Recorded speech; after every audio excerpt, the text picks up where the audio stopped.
Hello everyone students, welcome in my YouTube channel Mayash. आप सबका स्वागत है इस चैनल में।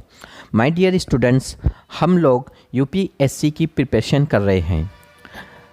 हमने क्लास 1 में यूपीएससी की इन्फॉर्मेशन देखा है, क्लास 2 में जनरल स्टडीज़ प्रीलिम्स का सिलेबस देखा है और क्लास 3 में सीसेट का सिलेबस देखा है।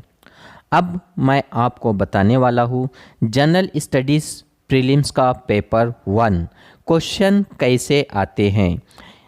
क्वेश्चन पेपर आपको पता है हिंदी में भी और इंग्लिश में भी होता है और ये मल्टीपल चॉइस क्वेश्चन बेस होता है।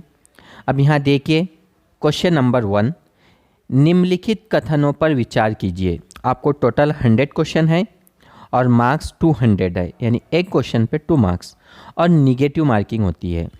अब यहाँ पर क्वेश्चन नंबर 1 में आपको पहला कथन है, केंद्र सरकार द्वारा भारतीय रिजर्व बैंक आरबीआई के गवर्नर की नियुक्ति की जाती है। कथन 2 है, भारतीय संविधान के कतिपय प्रावधान केंद्र सरकार को जनहित में आरबीआई को निर्देशन देने का अधिकार देते हैं। नंबर 3, आरबीआई का गवर्नर अपना अधिकार पावर आरबीआई अधिनियम से प्राप्त करता है। अब यहाँ पर जो है आपको कथनों में से कौन सा सही है तो ये पहचानना है। केवल 1 और 2, केवल 2 और 3, केवल 1 और 3 और डी है केवल 1, 2 और 3। इस प्रकार आपको प्रश्न 1 पूछा है। अब प्रश्न नंबर 3 बताने वाला हूँ मैं। नेक्स्ट स्लाइड में आपको क्वेश्चन नंबर 2 और 4 आएगा। क्वेश्चन नंबर 3 है, आर्थिक मंदी के समय निम्नलिखित में से कौन सा कदम उठाए जाने की सर्वाधिक संभावना होती है। ए, कर की दरों में कटौती के साथ साथ ब्याज दर में वृद्धि करना। बी, सार्वजनिक परियोजनाओं पर व्यय में वृद्धि करना। सी, कर की दरों में वृद्धि के साथ साथ ब्याज दर में कमी करना। और डी, सार्वजनिक परियोजनाओं पर व्यय में कमी करना। इस प्रकार एक क्वेश्चन उसके 4 ऑप्शन दिए हुए हैं। ये रहा आपका प्रश्न नंबर 1 और प्रश्न नंबर 3 हिंदी में। अब हम देखते यही प्रश्न को इंग्लिश में। इस प्रकार प्रश्न नंबर 2 है, भारत में नियोजित अनियत मजदूरों के संदर्भ में निम्नलिखित कथनों पर विचार कीजिए। कथन नंबर 1, सभी अनियत मजदूर कर्मचारी भविष्य निधि सुरक्षा के हकदार है। बी, सभी अनियत मजदूर नियमित कार्य समय एवं समयोपरि भुगतान के हकदार है। नंबर 3, सरकार अधिसूचना के द्वारा यह निर्दिष्ट कर सकती है कि कोई प्रतिष्ठा या उद्योग केवल अपने बैंक खातों के माध्यम से मजदूरों का भुगतान करेगा। अब इन कथनों में से कौन सा सही है। केवल 1 और 2, केवल 2 और 3, केवल 1 और 3 और डी है केवल 1, 2 और 3। इस प्रकार ये प्रश्न होते हैं।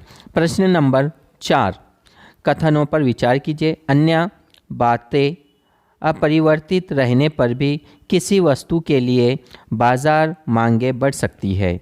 नंबर 1 कथन, इसकी स्थानपत्र वस्तु की कीमत में वृद्धि हो। नंबर 2, इसकी पूरक वस्तु की कीमत में वृद्धि हो। नंबर 3, वस्तु घटिया किस्म की है और उपभोक्ताओं की आय में वृद्धि होती है, इसकी कीमत घटती है। उपयुक्त में से कौन सा सही है।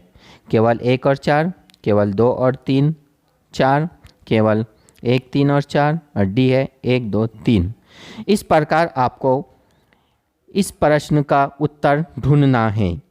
आप कमेंट बॉक्स में मुझे बताइए कि इन प्रश्नों का उत्तर क्या है। और ख़ास मकसद ये है प्रश्न बताना।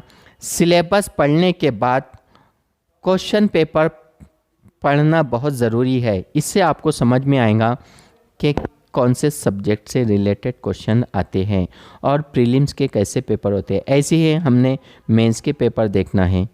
तो अब हम देखते हैं इंग्लिश में कैसे क्वेश्चन पूछा जाता है। Question number 1, consider the following statements. The governor of the Reserve Bank of India RBI is appointed by the central government. Number 2 question, certain provisions in the Constitution of India give the central government the right to issue directions to the RBI in public interest. Point number 3, the governor of the RBI draw his power from the RBI Act. Which of the above statements are correct? A, 1 and 2 only, B, 2 and 3 only, C, 1 and 3 only, D, 1, 2 and 3. तो यहाँ पे आपको एक question है, उसके 3 statement है और 3 statement में से कौन सा स्टेटमेंट करेक्ट है वो बताना है। Question number 3, which among the following steps is most likely to be taken at the time of an economic recession? A, cut in tax rate accompanied by increase in interest rate. B, increase in expenditure on public projects. C, increase in tax rate accompanied by reduction of interest rate. And D, reduction of expenditure on public. Question number 2, with reference to casual workers employed in India, consider the following statements. Statement 1, all casual workers are entitled for employees provident fund coverage. 2, all casual workers are entitled for regular working hours and overtime payment. Number 3, the government can by notification specify that an establishment or industry shall pay wage only through its bank account. Which of the above statements are correct? 1 and 2 only, 2 and 3 only, 1 and 3 only, 1, 2 and 3 only. यहाँ ये भी question में आपको यही पूछा है कि 3 statement दिए हुए हैं, कौन सा स्टेटमेंट करेक्ट है। ऐसे question number 4, consider the following statement, other things remaining unchanged market demand for a good might increase if 1 statement, price of its substitute increase, 2, price of its complement increase, 3, the good is an inferior good and income of the consumers increase, number 4, its price falls. Which of the above statement are correct? 1 and 4 only, 2, 3 and 4, 1, 3 and 4, 1, 2 and 3. देखिए इसी question में भी आपको यही पूछा है कि कौन सा स्टेटमेंट करेक्ट है। अब आजकल जो क्वेश्चन पूछे जा रहे हैं यूपीएससी में पहले जैसे नहीं है। मैक्सिमम जो क्वेश्चंस होते हैं आपके history, geography, polity and economics, science and technology current से रिलेटेड हो रहे हैं और हमें एनालाइज करना है कि जो सिलेबस का हमने कंटेंट देखा है उससे रिलेटेड क्वेश्चंस आ रहे हैं या नहीं आ रहे। खास जो एम है हमारा यही है कि आपको जो सिलेबस बताया गया है वही सिलेबस से रिलेटेड क्वेश्चन है या नहीं है। माय डियर स्टूडेंट्स, ये था क्लास 4 जनरल स्टडीज़ पेपर 1 का क्वेश्चन पेपर फॉर एग्जाम्पल के तौर पर कैसे क्वेश्चंस आती है। और ये 2021 का जनरल स्टडीज़ पेपर 1 के कुछ क्वेश्चन थे जो आपको बताना था कैसे क्वेश्चंस आते हैं हिंदी में और इंग्लिश में। अब हम नेक्स्ट क्लास 5 में देखेंगे general CSET civil services aptitude test में कैसे क्वेश्चंस आते हैं। और हम इसी तरह से क्लास शुरू करते हैं फिर हिस्ट्री, ज्योग्राफी, पॉलिटी। इसलिए इस वीडियो को शेयर करिए, सब्सक्राइब करिए।